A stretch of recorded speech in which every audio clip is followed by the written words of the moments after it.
Welcome to Bible 101, lesson number 2, the Gospel in Genesis.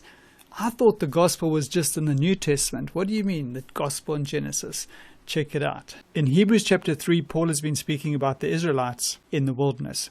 And now he goes on at the beginning of chapter 4. He says, "For indeed the Gospel was preached to us as well as to them." So the ancient Hebrews had the gospel being preached to them. Yes. Today we're going to be looking at how he desperately wants you there in the new heavens and the new earth, the recreated Eden.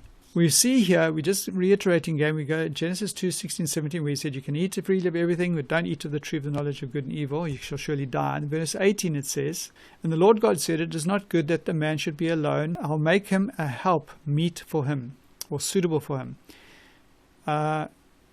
Did you pick that up? So what does that tell us? We read here that God said you can eat of every tree, but not of the tree of the knowledge of good and evil. Now he says, "I'll make you a woman." Can you see what's happening? Eve was not there when God said, "Don't eat of the tree of the knowledge of good and evil." Are you sure about that, Brett? Well, let's read it carefully, because there's a difference between reading the Bible and studying the Bible. Take careful attention for detail. And we see there, yes, verse 16, he says, "And the Lord commanded," who? The man. It's a definite article and it's masculine singular. The man, saying of every tree. So God spoke to the man, and then later he's made Eve. So it just shows that Satan is extremely cunning, and he knew that Eve hadn't heard the words out of God's mouth. And so he went for that. He cast doubt. You weren't there, Eve. You really weren't there. So, are you sure that God said you can eat, or you shouldn't eat of that tree? And so he's always attacking doubt. Now, you and I weren't there at creation. We weren't there either. So there is an element of faith involved. But God is a reasonable God, and he gives us enough evidence upon which to base our faith. He's not a God that wants just blind faith. Blind faith is for fools. Because why would you believe something without any evidence? No evidence, zero evidence. No, that's a fool who does that. That's what happened to those guys who were drinking that Kool-Aid, hoping to go to Comet Hale-Bopp or whatever it was. No, we don't want to have blind faith. So we weren't there at the creation, but based on everything else showing that the Bible is true, we can know that that part of the Bible is true. Does that make sense? Now, after they ate the fruit, they heard the voice of the Lord God walking in the garden in the cool of the day, and Adam and his wife hid themselves from the presence of the Lord God among the trees of the garden. And the Lord God called unto Adam and said, "Where are you?" Now, he didn't know where they were. He wanted him to fess up, right? So he does. He said, "I heard your voice in the garden. I was afraid because I was naked and I hid myself." Well, that's very strange. How does that reconcile with the chapter before that, where we read, "They were both naked, the man and his wife, and they were not ashamed"? What changed? It's a very good question. So here's a concept that you're going to find throughout the Bible. We could speak on it for days, but I'm going to just touch on it very briefly today. The righteousness of God. And you'll read about that in many places. For example, the priests had to have white raiment, which is the righteousness of God. When we see angels, they're in white robes, and they're bright white, like white light. Then we read in the book of Revelation about righteous white robes. They've washed their robes. We read about this throughout the Bible. Does God have clothes? Now, I put that in inverted commas. If we see him, how will he look? "Bless the Lord, O my soul.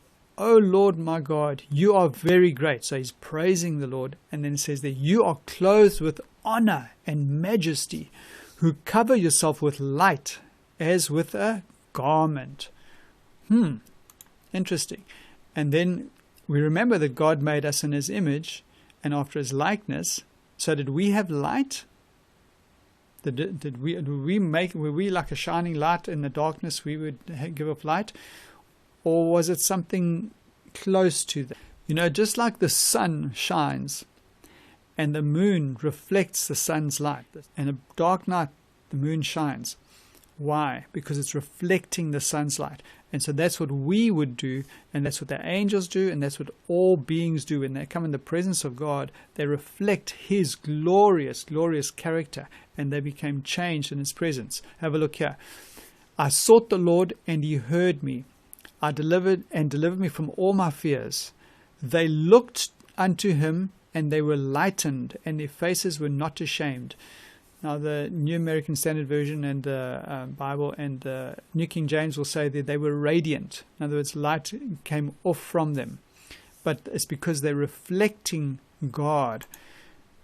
Now, I'll refer you to, I know if you haven't heard the story, I'm going to just very briefly mention it now. Moses goes up to the top of the mountain and spends time with God. And when he comes down from having that experience, closeness with God, his face is shining. So much so it's radiating, so much so that they said, they ran away. They said, no, Moses, put a veil on your head. It's too much for us. They were scared of looking at him. This is what happened with Moses. So this is definitely a theme in the Bible that we radiate the character of God. Here's another one. Let thy priests be clothed with righteousness, and let thy saints shout for joy. Yes! Yes, that's exciting. That's fantastic. This is great news that we can have our nakedness and our shame covered by God's righteousness, His righteousness. This is good news. And have a look at this in Isaiah. I will greatly rejoice in the Lord. My soul shall be joyful in my God, for He hath clothed me with the garments of salvation. He hath covered me with the robe of righteousness, as a bridegroom decks himself with ornaments, and as a bride adorns herself with her jewels. And I want to introduce you to a new concept for some of you, maybe. It's called Hebrew parallelism. There's 3 types, but I'm just going to cover number 1 and 2, synonymous and antithetical. Synonymous is obviously saying the same thing in different words, and antithetical is comparing 2 contrasting ideas.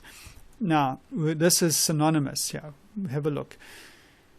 I will greatly rejoice in the Lord. My soul will be joyful in my God. And yes, we should be joyful because of salvation. Sometimes I wonder if Christians have really got the gospel, and I think for many years I didn't, because we are not joyful. Joy is not happiness. Joy means you have this inner peace, no matter what's happening around us, that we can still have joy within. For He hath clothed me with the garments of salvation. Okay, well, what does that mean? Okay, so that's thought number A. Let's put that in different words. A2. He hath covered me with the robe of righteousness. Okay, so for salvation, I need righteousness. And it's talking about covering me and clothing me. Getting it. Okay, I've got it. That's making sense now. But he gives us more information. As a bridegroom decks himself with ornaments. Okay, so this is to beautify or to make more attractive. Now guys. When we get married, we put in some effort. But generally, a guy's really not too perturbed about what he looks like. When a woman gets married, it's another story. They spend no expense, nothing is too much effort to look absolutely stunningly attractive, to be most drop-dead gorgeous, the most beautiful person on the planet on that one day. She puts so much effort into it so that you just want to look, you just want to turn heads and look at this attractive person. And so what this is saying is, number 1, the thought A is, yes, we need salvation, we need righteousness, and it's like a garment. But thought B, B1 and B2, is that this is so attractive. God is an attractive being. He is an awesome being. When you know Him, you just want to spend time in His company.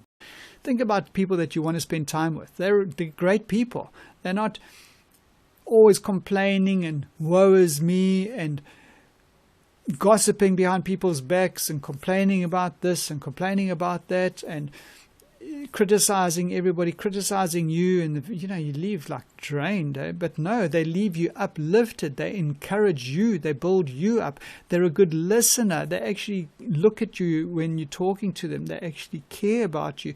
This is an attractive individual that you want to spend time with. Some people push you away and others will be attractive. Jeremiah 31:3 says what? He says, I've loved you with an everlasting love. Therefore, with loving kindness have I drawn you. So it's God's loving kindness. It's His character that draws us and it woos us like a guy will woo a woman into a marriage relationship. This is what God does with His church. This is what He does with you and with me, as He woos us by His attractive character. And so this righteousness, this character, is the robe that gets restored when we accept Jesus. Check it out. So the solution, God comes. Immediately, Adam and Eve have sinned, they've lost their righteousness. Immediately God comes up with a plan of salvation. Unto Adam also and to his wife did the Lord God make coats of skins and clothed them. So He covered their shame and their nakedness, and He fixed what went wrong in a sense. And so this is the institution of substitutional sacrifice. This is a major theme in the entire Bible, is substitutional sacrifice.